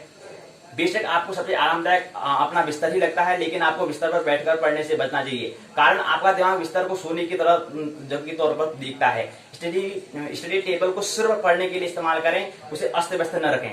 ये 6वां सूत्र है, पढ़ाई का माहौल बनाएं। 7वां है, सेल्फ पे टेस्ट करें। खुद का अपना क्या करें, जांच करें। और खुद का अपना जांच करने का नाम भी क्या है, अंतश यात्रा है। अंतश यात्रा का मतलब होता है, इनर जर्नी का मतलब होता है कि खुद अपना क्या करना है, खुद ही अपना क्या है, अन्वेषण करना है, खुद ही हमको हमें देखना है। जो व्यक्ति पहले प्राथमिक तो ये होता है कि अंतश यात्रा करनी होती है, फिर बाह्य यात्रा करने में कुछ ज्यादा हमारा समझने में कुछ ज्यादा टाइम नहीं लगता है, जल्दी बात समझ में आ जाती है। अंतः यात्रा करी तो वहां पर हमें फिर 90-95% बात बाह्य यात्रा जब करेंगे, आउटर जर्नी जब करेंगे तो हमें समझ में आ जाएगा। अंतः यात्रा का ही 2 कॉपी क्या है, बाह्य यात्रा है। सेल्फ टेस्ट हमें करना है। हर दिन आप ही अपनी पढ़ाई के जिम्मेदार होते हैं, इसलिए अपने आप को जांचें, याद रखें। आप अपने ही याद रखें, आपके टीचर या पेरेंट, जो माता पिता हैं, जो अभिभावक हैं, आपके लिए टेस्ट पेपर तैयार न करें। पूरी ईमानदारी के साथ अपने लिए टेस्ट पेपर बनाएं और साप्ताहिक आधार पर खुद को परखते रहें। ऐसा करने से आप अपनी नियमित प्रगति पर नजर आएंगे और आप क्या करेंगे कि निश्चित मुकाम को आप प्राप्त करेंगे। ये 7 सूत्र इसमें दिए हुए हैं। एक सूत्र और है महत्वपूर्ण, उसका फिर बैठक में आएंगे। एक बच्चा पैदा होता है एक बच्चा पैदा होता है माँ से 9 महीने अंदर गर्भ में छिपा रहता है, किसी को पता नहीं क्या हो रहा है। एक बच्चा पैदा होता है माँ से 9 महीने अंदर गर्भ में क्या होता है, छिपा रहता है, मतलब पेट में क्या बच्चा 9 महीने तक रहता है। ये बात इसमें आपको पता है, तो यहाँ पर लिखा है माँ से 9 महीने अंदर गर्भ में छिपा रहता है, किसी को पता नहीं है कि क्या हो रहा है। 9 माह बाद बच्चा पैदा होगा, यह 9 महीने बाद अचानक नहीं आ जाता है। 9 माह अर्थात 275 से 280 दिन के करीब आ जाता है, और रात के करीब आ जाता है, दिन रात के करीब आता है। तो 9 माह गुणा 30 करेंगे तो करीब 270 से 280 दिन के करीब आता है, अहोरात्र मतलब दिन रात मतलब वार के करीब आता है, या दिवस इसको हम कह सकते हैं। तो मतलब 9 महीने की इसने भीतर की यात्रा की है। 9 महीने तक वो क्या था, माँ के गर्भ में था, तो 9 महीने इसने क्या करके भीतर यात्रा की है। एक कली जब फूल बनती है तो फूल बनने के पहले उसके आसपास की विद्युत तरंगें यात्रा करती हैं फूल बनने की गर्भ में। यह चित्र, यह पिक्चर अगर हम ले सकें तो अगर हम इसका लिया जा सके तो क्या करता है, उसके आसपास क्या होते हैं, विद्युत तरंगें क्या करते हैं, यात्रा करती हैं फूल बनने की गर्भ में। वो अगर उस गर्भ का अगर उस गर्भ में जो है अगर उसका अगर हम फोटो ले लें, उसका अगर हम तस्वीर खींच लिए, तो इसका मतलब यह हुआ कि आज नहीं कल हम एक बच्चे के चित्र से उसके बुढ़ापे का भी चित्र हम ले सकेंगे। जो ज्योतिष का हिस्सा है ये मानना है कि ले सकेंगे, और माँ आगे भविष्य में ले सकते हैं। अभी तो फोटो बाहर की फोटो खींचते हैं, लेकिन गर्भ के अंदर भी क्या है, उसकी भी हम तस्वीर ले सकते हैं। आने वाला समय अभी हो रहा हो, ऐसा हो भी रहा हो, हमें ख्याल में, हमें पता नहीं हो, लेकिन इसकी क्या है, तस्वीर हम ले सकते हैं। और तस्वीर जब से लेंगे तो उसके जन्म जब से अभी तो उसका जन्म भी नहीं हुआ है, अभी तो गर्भ में है, लेकिन गर्भ के आगे जो बुढ़ापा अगली जो अगला जो जन्म होगा नहीं होगा, उसका पूरी भविष्यवाणी हम कर सकते हैं, उसका पिक्चर है, उसकी फोटो के माध्यम से, उसकी तस्वीर के माध्यम से। इस अर्थ में ज्योतिष बहुत वैज्ञानिक आधार लेगा। अब तक ज्योतिष वैज्ञानिक नहीं बन सका है, एक अर्थ में वैज्ञानिक बनेगा। इस अर्थ में क्या बनेगा, वैज्ञानिक बनेगा।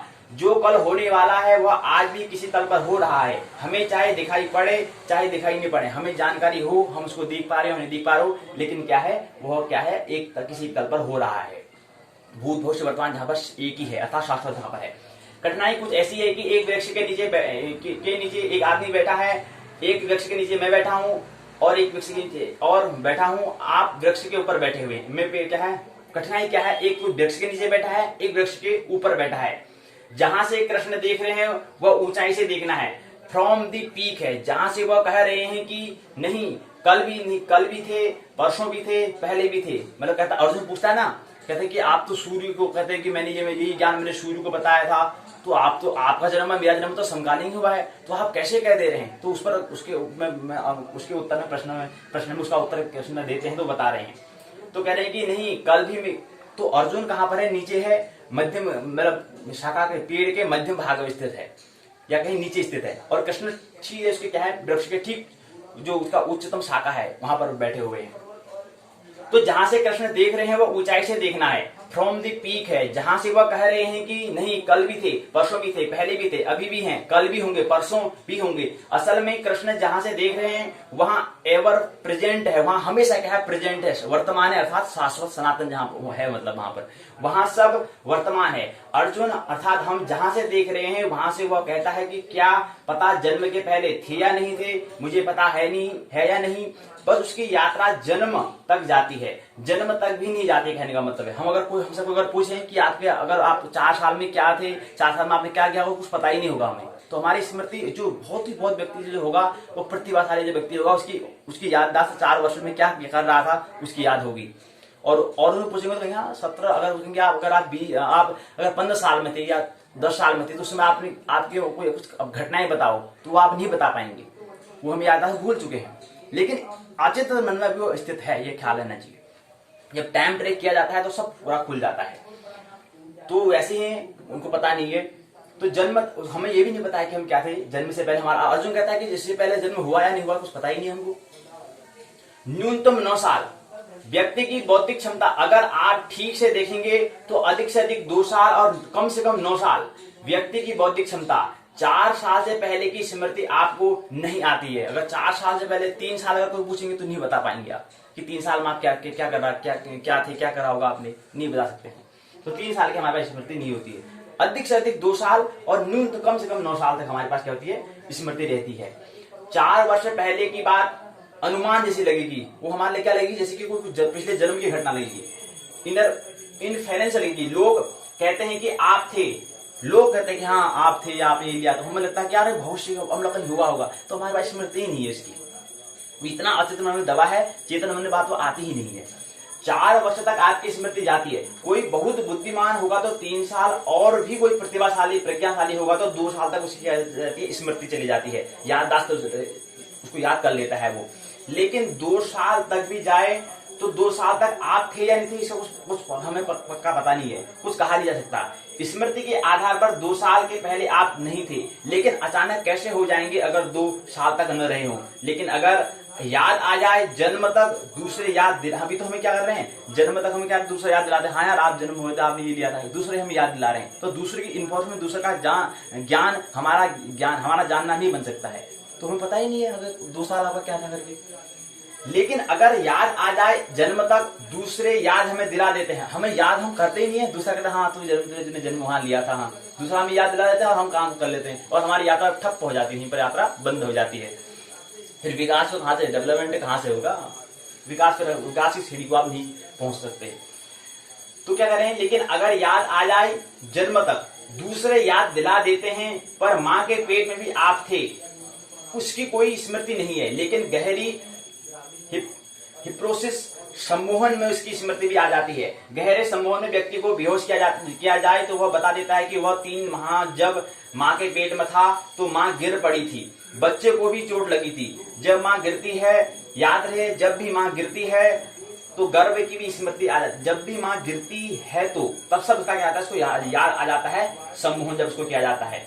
गर्भ की भी स्मृति आ जाती है, गर्भ के पार की भी स्मृति आ सकती है, पिछले जन्म की भी स्मृति आ सकती है, लेकिन वो हमारे लिए क्या है, पास्ट अतीत हो चुका है, उसकी स्मृति हमें क्या करने की, जगानी पड़ेगी, टाइम ट्रैक करना पड़ेगा, विशेष में और बहुत कुछ हमें करना पड़ता है। उसी क्रम में क्या है, एक संकल्प है।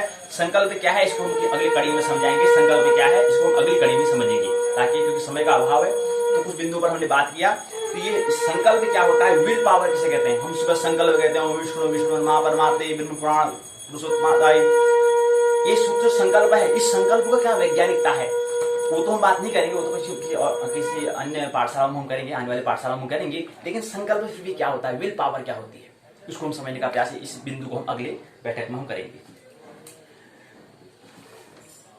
तो आइए आज की जो वर्तमान की पाठशाला जो है, आइए उसमें प्रवेश करें। तो भाग 1 जो है पूर्ण होता है, भाग 2 में प्रवेश करें।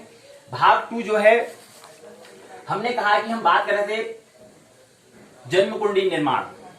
उत्तराखंड मुक्त विश्वविद्यालय के तहत स्नातक प्रथम वर्ष ज्योतिष विषय प्रथम वर्ष का द्वितीय प्रश्न पत्र, पहला प्रश्न पत्र ब्रह्मांड एवं काल, दूसरा प्रश्न पत्र JY 102 जन्म कुंडली का निर्माण, अर्थात जन्म कुंडली को कैसे क्रिएट करते हैं, कैसे निर्माण करते हैं, इसको हम समझने का प्रयास यहाँ पर कर रहे हैं। जिसमें हमने पहला जो खंड है वो हमने समझ लिया है, दूसरा खंड जो है उसको आज हम समझ रहे हैं। कल भी थोड़ा सा दूसरे खंड का हमने पहली और दूसरी इकाई को समझा, आज तीसरी और चौथी इकाई को समझेंगे। फिर आज की ही बैठक, आज की पाठशाला में क्या है, खंड 2 भी क्या हो जाएगा, संपूर्ण हो जाएगा। फिर कल क्या करेंगे, खंड तीसरे में प्रवेश करेंगे, तीसरा जो खंड है उसमें प्रवेश करेंगे। आइए खंड 2 के, हम खंड 2 का नाम दिया है चंद्र स्पष्टीकरण। पहला खंड का नाम था ग्रह स्पष्टीकरण, जिसमें मुख्य तौर पर हम सूर्य को स्पष्ट करने का भी हम यहाँ पे क्या कर रहे थे, समझने का प्रयास कर रहे थे, सूर्य को कैसे स्पष्ट करना है इसको हम समझ रहे थे।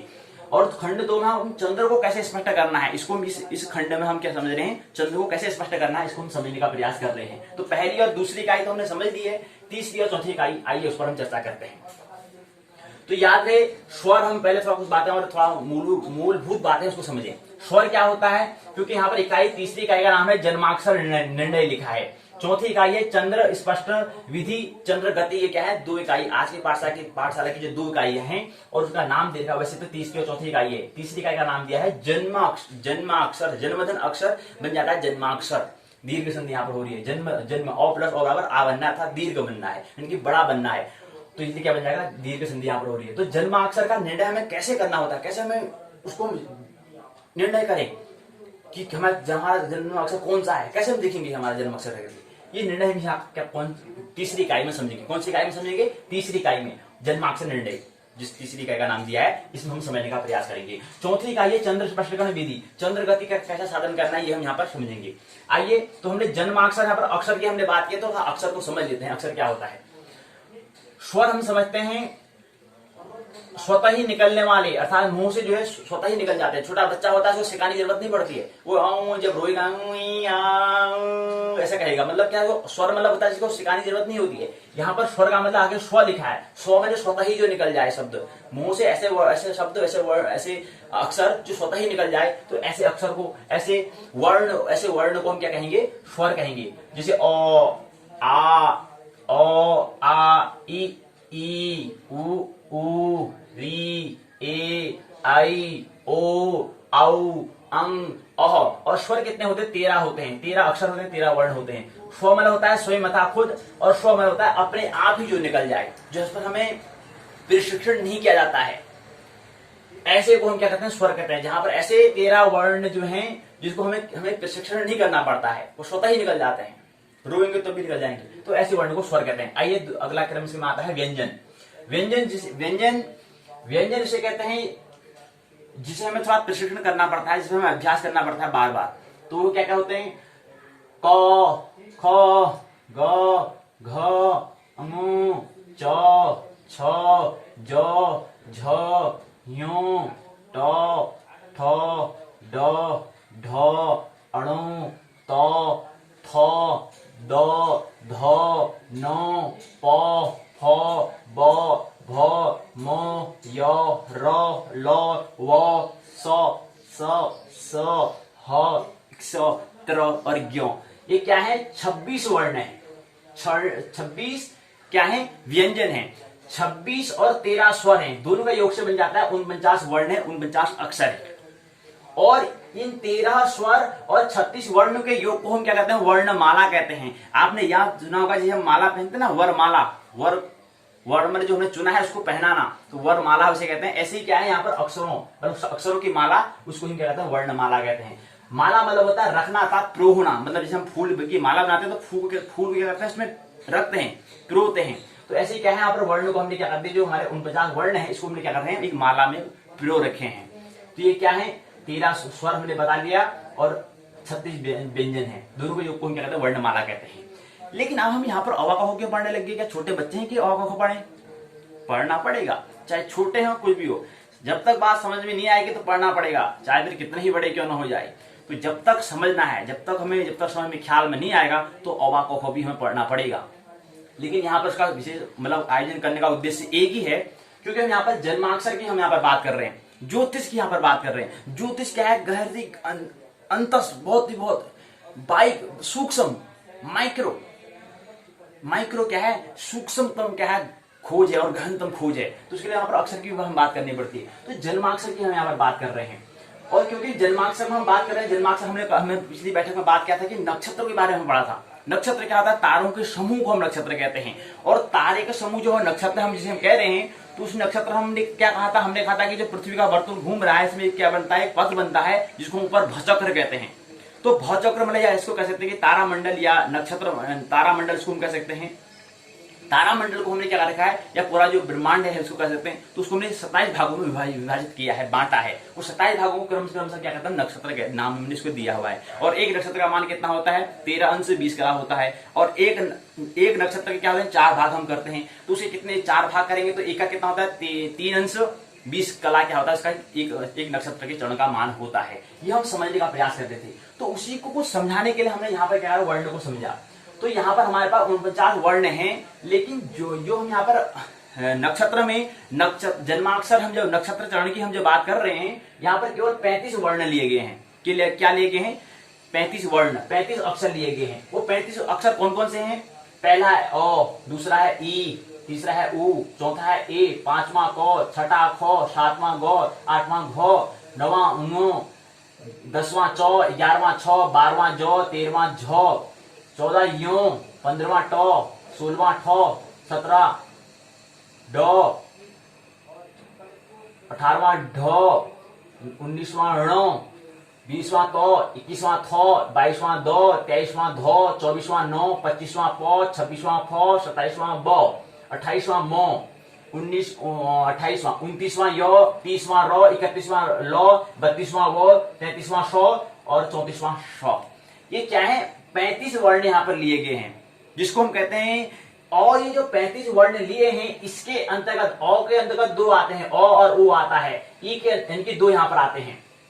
ई में ई एक ही आता है, उ में उ ही आता है, ए में ए आता है, क में का की कु के को आते हैं, ख में खी खू खे खो आते हैं, गौ में गा गी गु गे गो आते हैं, घ में घ ही आता है, अंगों में अंगू आता है, म्यो। चौ में चा ची चू चे चो आता है, छ में छो आता है, जौ में जाजी आता है, झौ में झोई आता है, यो में योई, तो में टा टी टू टे तो आता है, ठौ में ठोई आता है, डो में डा डी डू डे डो आता है, और ढौ में आता है ढोई आता है, ड़ौ में अड़ोई होता है, तो में ता ती तू ते तो आता है, थौ में थो आता है, दो में दा दी दू दे दो, धौ में धो आता है, नौ में ना नी नू ने नो, पौ में पा पी पू पेपो आता है, फौ में फो आता है, भौ में भा भी भू भे भू आता है, मौ में मा मी मू में मो आता है, यौ में या यी यू ये यो आता है, रौ में रा री रू रे रो आता है, लौ में ला ली लू ले लो आता है, वौ में वा वी वू वे वो आता है, सौ में सोई आता है, और सौ में सा सी सू से सो आता है, और अंतिम जो वर्ण है 35वां वो आता है ह हा ही हु हे हो। तो ये अगर हम जब कह रहे हैं कि 35 वर्ण हैं, इस 35 वर्ण के अंतर्गत कितने आते हैं, 108 क्या आते हैं, अक्षर आते हैं। और 108 अक्षर 108 वर्ण जो आते हैं, जो अल्फाबेट जो आते हैं, इन कुल अक्षरों को हम क्या कहते हैं, जो ज्योतिष में हम जो जन्माक्षर, जो हम ज्योतिष के जो नक्षत्र के चरण कहते हैं, इन 108 होते हैं। इसलिए चरण कितने होते हैं, 27 नक्षत्र हैं, नक्षत्रों के चरण कितने होते हैं, 108 होते हैं। इन्हीं को क्या कहते हैं, इन्हीं अक्षरों को चरणाक्षर या जन्माक्षर हम कहते हैं। इन 108 अक्षरों से क्या होता है, व्यक्ति का नामकरण होता है, नामकरण संस्कार होता है इन 108 अक्षर के माध्यम से, जो हमने क्रम से समझाने का प्रयास यहाँ पर किया है। तो ये पूरे क्या है, 35 वर्ण को हमने इसके अंदर बताया कि अ के अंदर कितने आ रहे हैं, ई के कितने आ रहे हैं, हमने यहाँ पर भी संक्षिप्त में समझाने का प्रयास हम अभी कर रहे हैं। तो कुल 108 है अक्षर हैं, तो इसको हम कहते हैं 108। हमने कहा था कि हम पूरा तारामंडल को हमने क्या रखा है, 27 भागों में बांटा है, और एक नक्षत्र को हमने क्या रखा है, 4 उसके भाग हमने किए हुए हैं। तो एक नक्षत्र में क्या आते हैं, 4 नक्षत्र चरण आते हैं, और जो 4 जो उसका नक्षत्र है उसमें जो अक्षर होगा, समझ लो कि उदाहरण के लिए अगर हु है तो हु से उसका क्या नाम हो जाएगा, या हे है तो उसका नाम हे से हेम हो जाएगा, हु से हिमांशु इत्यादि हो जाएगा नाम। तो इन्हीं अक्षरों से क्या होता है, नामकरण होता है। तो नामकरण को समझने के लिए हमें यहाँ पर स्वर व्यंजन को भी हमें समझना बड़ा महत्वपूर्ण है। तो यहाँ पर कुछ समझाने का प्रयास यहाँ पर हमने किया है। तो हमने बताया कि जो जन्माक्षर कहते हैं, जो 27 नक्षत्र के अंतर्गत आते हैं। एक नक्षत्र में कुल अक्षर 4 होते हैं, क्योंकि एक नक्षत्र को 4 भागों में बांटा है। जैसे पुष्य नक्षत्र है, पुष्य नक्षत्र के 4 अक्षर कौन कौन से हैं? अगर बात प्रश्न पूछे कि पुष्य नक्षत्र है, उसके अंतर्गत आने वाले 4 अक्षर, अर्थात 4 अक्षर ही क्यों, अर्थात उस नक्षत्र को हमने एक नक्षत्र को उसके हमने 4 भाग किए हैं। जो हमने यहाँ पर भी इस जो यहाँ पर पिक्चर बनाया है, इस पिक्चर के माध्यम से हमने दिखा रखा है। ये हमने एक सर्कल बना रखा है, दूसरा सर्कल बना रखा है, तीसरा सर्कल बना रखा है, चौथा सर्कल बना रखा है। यानी कि इन 4 सर्कल के अंदर हमने एक हिस्सा ये वाला है, एक ये वाला है, फिर दूसरा, फिर तीसरा, फिर चौथा। यानी कि ये एक जो चौथा हमने यहाँ पर लिखा है, ये यहाँ पर हरा वाला दिखाया है। देखिए 8वां क्या है, पुष्य नक्षत्र है। इस पुष्य नक्षत्र को पहला भाग इसका ये है, दूसरा भाग ये है, तीसरे भाग ये है, चौथा भाग ये है। अब इस पहले भाग में कितने तारे होंगे ये तो हमें पता नहीं है, ये तो बाद में खोज करेंगे कितने हैं। लेकिन पहला भाग ये है कि पहला चरण अक्षर ये है, दूसरा ये है, तीसरा ये है, चौथा ये है। यानी 4 चरण अक्षर हैं। और नक्षत्र कौन सा है, पुष्य नक्षत्र है। तो पुष्य नक्षत्र के अंदर 4 अक्षर आते हैं। 4 कौन कौन से आते हैं पता होना चाहिए। तो पहला आता है हूं, दूसरा आता है हे, चौथा तीसरा आता है हो, चौथा आता है डा। तो क्या बन जाता है, हु हे हो डा बन जाता है। और हु हे हो डा कहां पर है, यहाँ पर आपको दिखाई दे रहा है। जो हमने 35 वर्ण यहाँ पर कह रहे हैं, उन 50 वर्ण से 35 वर्ण लिया है, यहाँ पर समझ में नहीं आएगा, क्योंकि यहाँ पर मैंने तो उसको जैसे वर्ण स्वर और व्यंजन है उसके तरह यहाँ पर क्रम से हमने सीक्वेंस में लिखने का यहाँ पर प्रयास किया है। लेकिन यहाँ पर आपको मिल जाएगा, यहाँ पर हमने दिखा रखा है, कहां पर है, ये देखो पुष्य नक्षत्र आप देखें, हु हे हो डा, ये हमें मिल जाएगा। तो यहाँ पर हमने जैसे ज्योतिष में हम बात करते हैं उसको ऐसे दर्शाया है, यहाँ पर हमने केवल जैसे स्वर व्यंजन है उसकी तरह उसको हमने यहाँ पर दिखाया है। तो ये और इसमें अंतर इतना ही है। यहाँ पर भी 27 नक्षत्र है, यहाँ पर भी 27 नक्षत्र है। यहाँ पर भी 108 नक्षत्र के चरण होंगे, तो यहाँ पर भी 108 चरण होंगे। लेकिन ये कैसे बना, इसको हम ये जो है जो हमारा बना है 27 नक्षत्र कैसे बना है, वो इससे ही ऐसे बना है। जैसे महोदय है, महादन उदय से क्या बना है, महोदय बना है, ऐसे ये कैसे बना है, ये ऐसे बना है, ऐसे से मतलब इसका रूप ऐसा है, ये हम यहाँ पर समझ रहे हैं।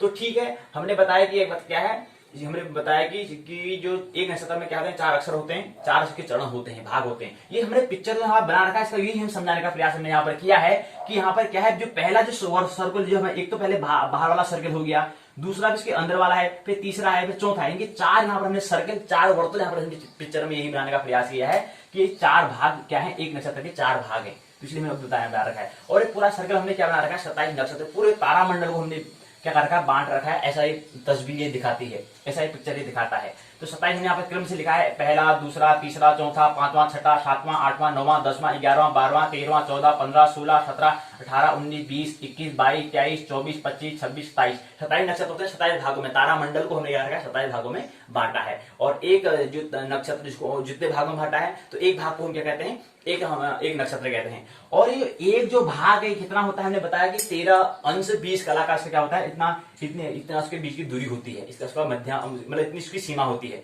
इसका घर क्या है, इतने, इसका घर की जो सीमा है, जो घर का जो क्षेत्रफल है, वो क्षेत्र इतना है, इसका कितना है, 13 अंश 20 कला के बराबर। और इसके अंदर जो 4 भाग है, पहला भाग, दूसरा भाग, तीसरा, चौथा, एक का भाग क्या है, 3 अंश 20 कला है, दूसरे का भी 3 अंश 20 कला है, तीसरे का भी 3 अंश 20 कला है, चौथे का भी 30 अंश 20 कला है, चारों का योग से क्या बन जाता है, 13 अंश 20 कला बन जाता है।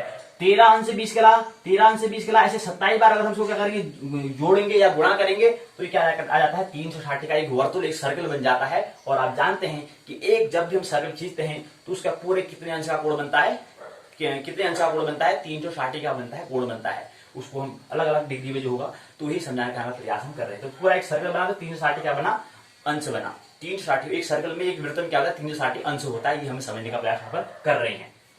तो ये हमने समझ लिया। तो पुष्य नक्षत्र है यहाँ पर। आप देखो यहाँ पर थोड़ा प्रश्न करें, देखिए शब्द यहाँ पर हूं शब्द है, लेकिन शब्द हे से यहाँ पर आया है। मतलब शब्द यहाँ पर हमने देख रहे थे कि जो चिन्ह जिसे हम कहते हैं, चिन्ह उसको हम नाम देते हैं, या जन्म कुंडली देखते हैं, जिसने चिन्ह बनाया है, जिस पंडित जी ने चिन्ह बनाया है, वहां पर शब्द हु लिखा है और नाम हे से कर रखा है। ये क्या कारण है, क्या वजह हो, खोजो उसको ना। हूं शब्द है, हूं जन्माक्षर है, जन्म के समय हु अक्षर है, नाम हे से दे दिया है, तो क्या वैज्ञानिक है। तो हूं से नाम ज्योतिर्मय बन जाता है, हे से बन जाता है, हे पता ही है। तो ये चीजें यहाँ पर समझेंगे।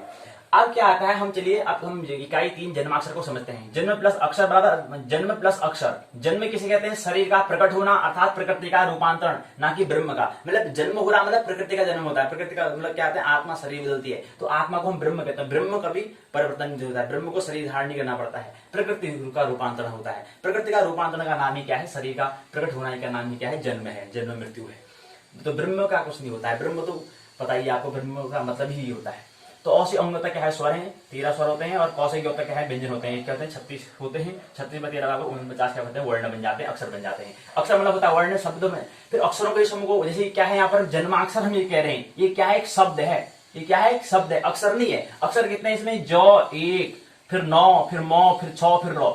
कितने अक्षर हैं, 1 2 3 4 5, 5 अक्षरों से मिलकर क्या बना है, क्या है, जन्माक्षर बना है। हालांकि ध्यान दें, यहाँ पर 9 क्या है, आधा है, मतलब यहाँ पर इस संज्ञा वाला क्या है, वर्ण है, इसको भी हम यहाँ पर पूरा एक शब्द मान रहे हैं, मतलब एक वर्ण, एक अक्षर मान रहे हैं, एक अक्षर यहाँ पर क्या है, मान रहे हैं। तो एक ज 9 म 6 र से मिलकर क्या बन गया, एक जन्माक्षर, क्या बन गया, एक शब्द बन गया। और शब्द से क्या होता है, आगे वाक्य बनता है। ये वाक्य है, वाक्य मतलब हम कहते हैं भाषा बन जाती है, भाषा के प्रकार बन जाते हैं, फिर बोलियां इत्यादि सब क्या है, ये क्या है, स्वर अक्षरों का क्या है, दीर्घ रूप है, ये यहाँ पर पढ़ते हैं। जन्म प्लस अक्षर मतलब बन जाता है जन्माक्षर, क्या है, एक शब्द है, ये स्मरण रहना चाहिए। तो हम परिभाषा करते हैं, पूछते हैं कि जन्माक्षर की परिभाषा बताइए। परीक्षा मतलब उनको शब्दों का वाक्य में लाना, उसको शब्दों के समूह में लाना। शब्दों के समूह को हम क्या कहते हैं, परिभाषा कहते हैं। उस शब्द का मतलब जन्माक्षर की परिभाषा करेंगे तो जन्म प्लस जन्माक्षर जो है, जन्माक्षर को शब्दों के समूह में लाना, वो क्या कहलाएगी, परिभाषा कराएगी, इसकी डेफिनेशन कहलाएगी। तो अ से अ प्लस आ क्या होता है, आ बन जाता है, यानी कि दीर्घ संधि यहाँ पर होती है, जन्माक्षर बन गया।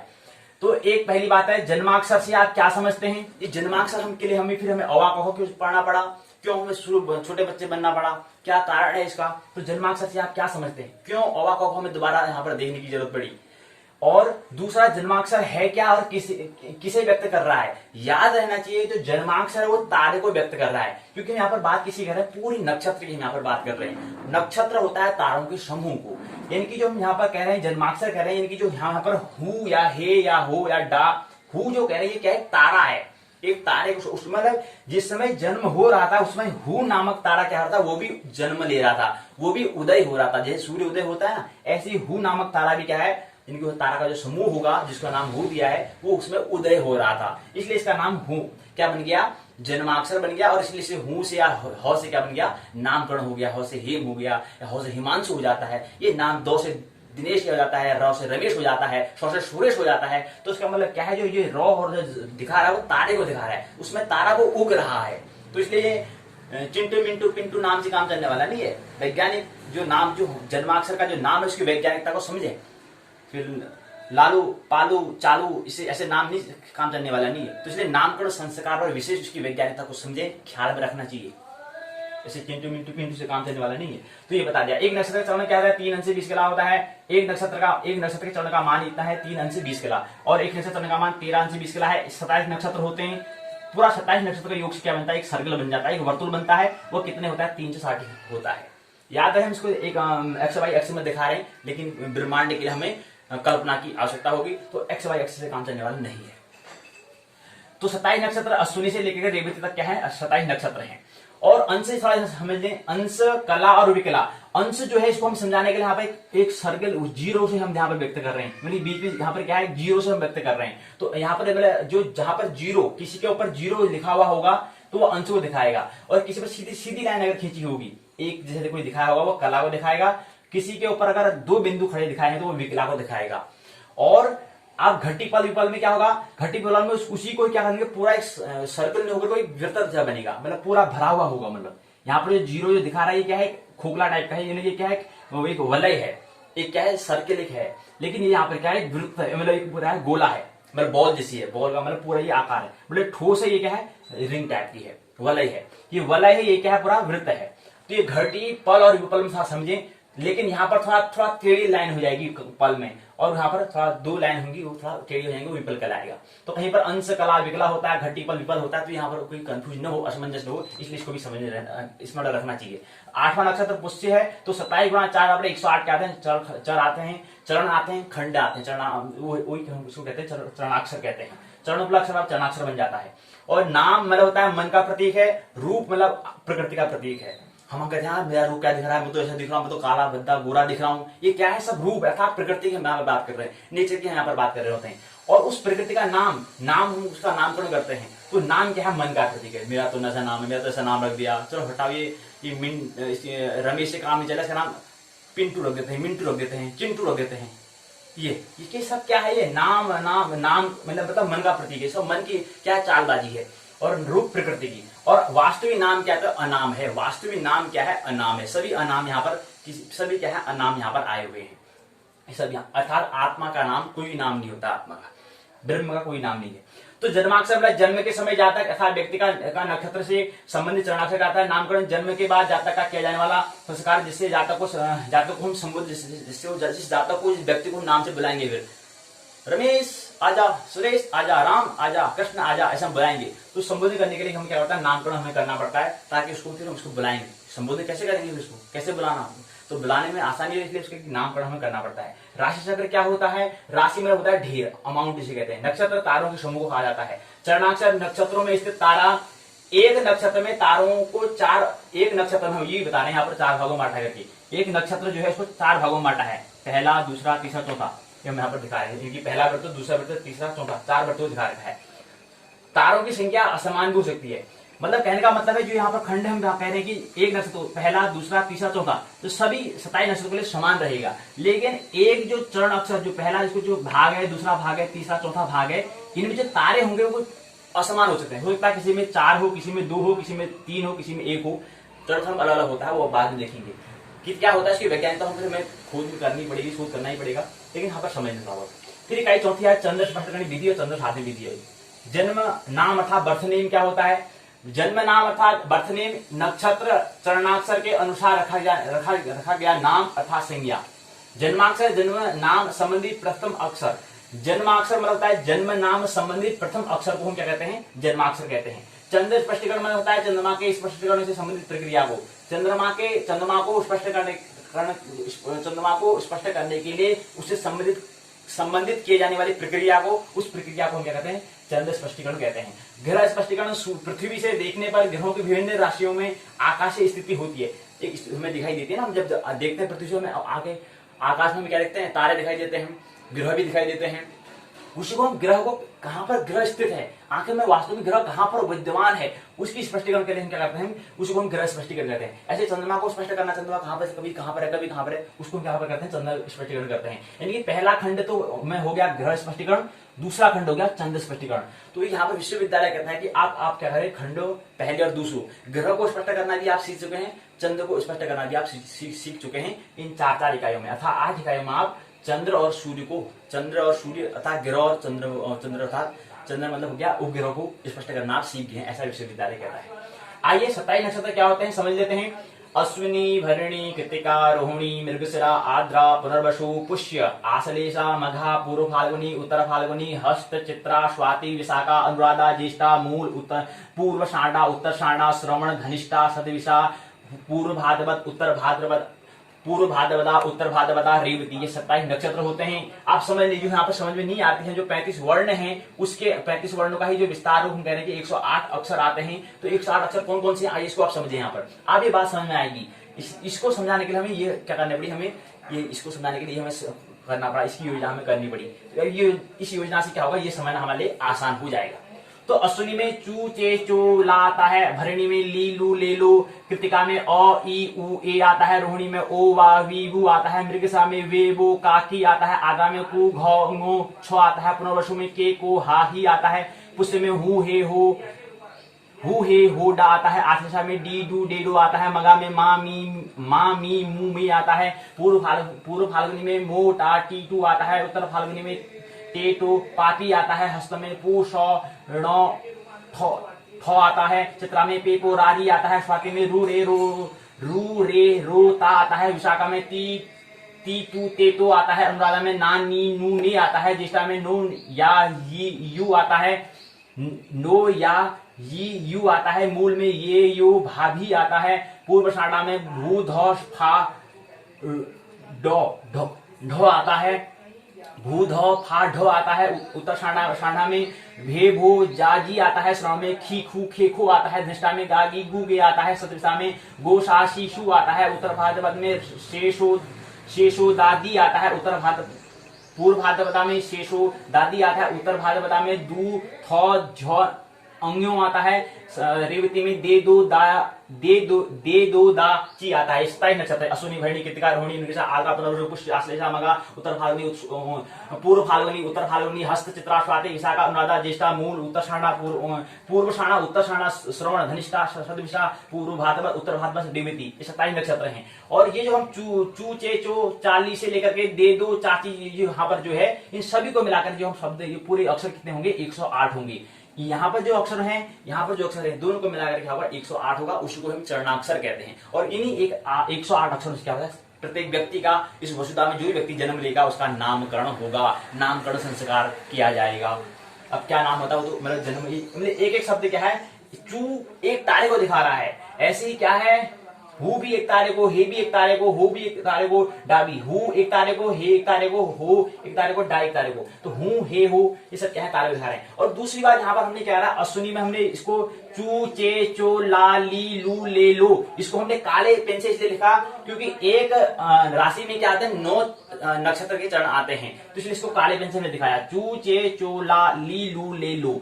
इसी क्रम में हमने अगले जो 9 अक्षर है, चरणाक्षर है, उसको हमने हरे पेन से दिखाया है। हरे से इसलिए दिखाया है, ई उ ए ओ वा वी वू वे वो, अर्थात ये क्या है, दूसरी राशि को दिखाता है। मेष, वृष, मिथुन, कर्क, सिंह, कन्या, तुला, वृश्चिक, धनु, कुंभ, मकर, मीन इत्यादि, ये 12 जो राशियां हैं, कुंभ, मकर, मीन जो है, ये 12 राशियों को दिखा रहा है यहाँ पर। 1 2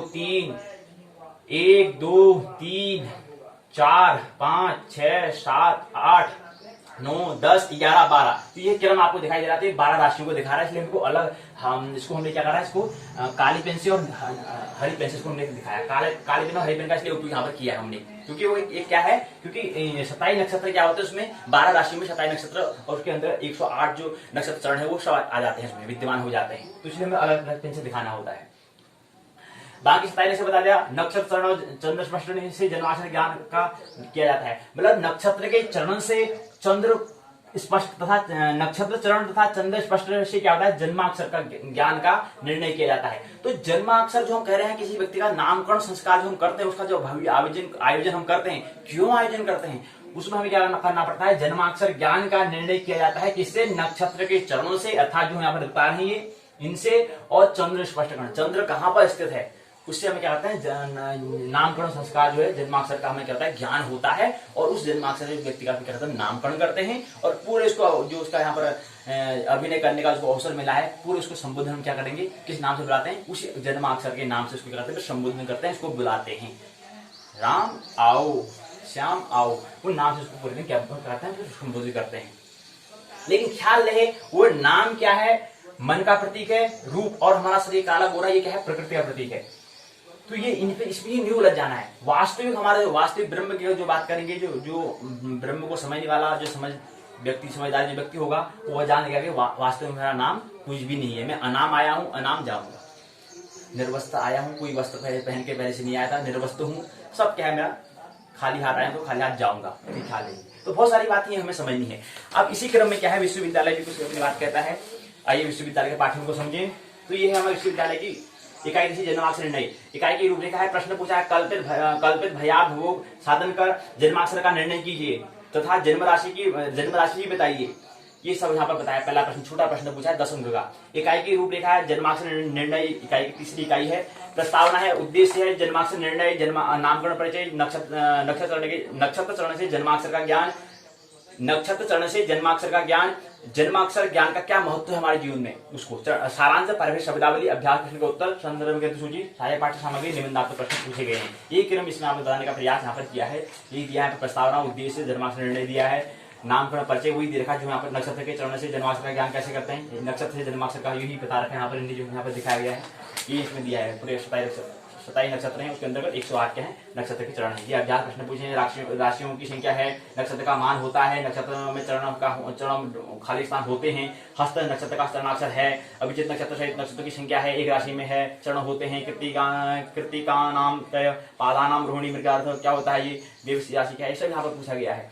तो निर्णय के गणितीय पक्ष भी यहाँ पर आप देख रहे हैं, गणना कर रखे हैं, उन्होंने गणना के हिसाब से बता रखा है। यहाँ पर जन्माक्षर का क्या हमारा महत्व है जीवन में, इसके बारे में बता रखा है। इसकी वैज्ञानिकता को समझे, अपने मन के ढंग के नाम मत दो, क्योंकि वो जो उसका जो नाम जो दिया जा रहा है वो जो उस समय कौन सा तारा उग रहा है उससे संबंधित है, या कौन सा तारे के समूह वहां पर उग रहे थे उससे संबंधित है। वो अक्सर ही हम यहाँ पर हु जो कह रहे हैं, ये हु क्या दिखा रहा है, वो यही दिखा रहा है कि उस समय वो वाला तारा क्या था, वो तारा उग रहा था, मतलब उदय हो रहा था, इसलिए उसका नाम ये पड़ा। इसलिए इसका नाम हु अक्षर से क्या पड़ा, हु से या हौ से इसका नाम हिम या हिमांशु या हरि से नाम पड़ा है। इसलिए नाम को, इसलिए वैज्ञानिकता को समझे, ये हमें इसलिए इसका क्या हमने किया है। ये सारांश है, परिवेश शब्दावली यहाँ पर दिया हुआ है, अभ्यास के प्रश्न के उत्तर यहाँ पर दिए हुए हैं, और ग्रंथ सूची बता रही है, पाठ्य सामग्री बता रखा है। प्रश्न बड़ा वाला प्रश्न पूछा है, 20 अंक का जो प्रश्न होता है, ज्योतिष शास्त्र में वर्णित जन्माक्षर निर्णय पर प्रकाश डालिए, जन्माक्षर निर्णय के पक्ष गणितीय पक्ष का उल्लेख करते हुए उदाहरण स्पष्ट कीजिए। और दूसरी बात यही यहाँ पर हमने देने का प्रयास कर रखा है हमने, यही है जो बता रहे थे। राशि जो है मंगल है, मैंने मेष राशि में बताया, वो यहाँ पर 9 चरण यहाँ पर दिए हुए हैं। वृश्चिक राशि में भी 9 दिए हैं, मिथुन में भी 9 दिए हैं, कर्क में भी 9 दिए हैं, सिंह में भी 9 दिए हैं, कन्या में भी 9, तुला में भी 9, वृश्चिक में भी 9, धनु में भी 9, मकर में भी, कुंभ में भी, मीन में भी क्या है 9 चरण क्या है, चरण दिए हुए हैं। तो 9 गुणा अगर हम 12 करेंगे तो वो भी 108 आता है, ठीक है। तो 12 108 होता है, और ऐसे यहाँ पे करेंगे तो 27 गुणा 4 करेंगे तो भी 108 आएगा। तो 27 गुणा 108 बराबर 27 गुणा 4 बराबर 108, 12 गुणा 9 बराबर तभी आता है 12 108 आता है। तो ये इसलिए 12 राशि, इसलिए हमने इसको काले और हरे पेन से दिखाया था, ये ख्याल है। और विशेष यहाँ पर पुष्य नक्षत्र को हमने हु हे हो डा लिखा गया है, ये कुछ हमने विशेष उपयोगिता से लिखा गया है, विशेष यहाँ पर इसलिए है तो इसलिए इसको हमने नीली पेन से इसको दिखाया गया है। तो मानने की आवश्यकता नहीं है, जानने की आनंद महोत्सव पूर्व जीवन जीने की आवश्यकता है। बाकी प्रस्तुति बीजेपी संस्था में बीजेपी संस्था द्वारा प्रस्तुत किया जा रहा है।